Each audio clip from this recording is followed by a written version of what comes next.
баарыңыздарды ачык асман бейбит турмуш тартуулаган бүгүнкү улуу жеңиш майрамыңыздар менен чын жүрөктөн куттуктаймын.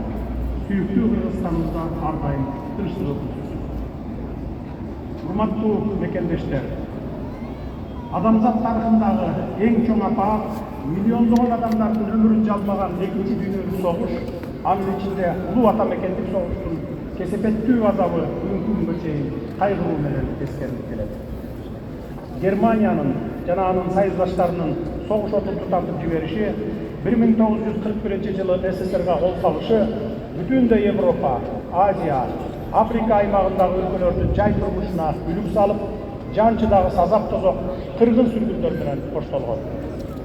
Борбор Азия өлкөлөрүнөн эркек актуунун баары, анын ичинде Кыргызстандын ар бир 4-үнчү жараны фашисттик Германияга каршы аттанып, тилекке каршы алардын жарымы қан майдандан кайтпай калса, келгендердин бир тобу ар кандай жаракат менен жарым жан болуп кайтышкан.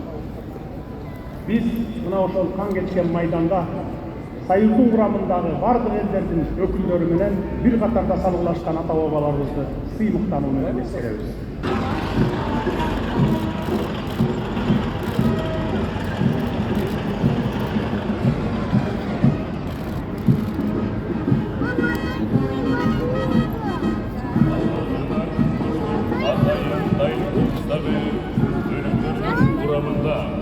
Атайын жана жалган бол тапшырмаларын аткаруу үчүн дайындалган.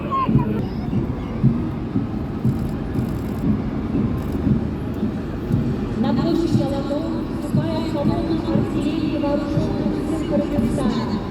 Артиллерия сопровождает свои вооруженные силы, защищает ее в обороне. По центральной площади проходит колонна 122 мм артиллерийских гаубиц Т-30. Это уникальное огневое средство и грозное оружие на поле боя. Данное оружие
чакырымга чейин жок кыла алат.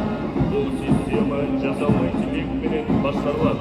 Легендардуу Жавелин ракеталык системасынын модернизацияланган заманбап түрү болуп эсептелет. Парадный строй колонны продолжает беспилотный летательный аппарат «Лочин» на 341 и мобильный комплекс стратегического наведения. Техникалардын колоннасын тралдарынын мобилдик тобу бакылууда.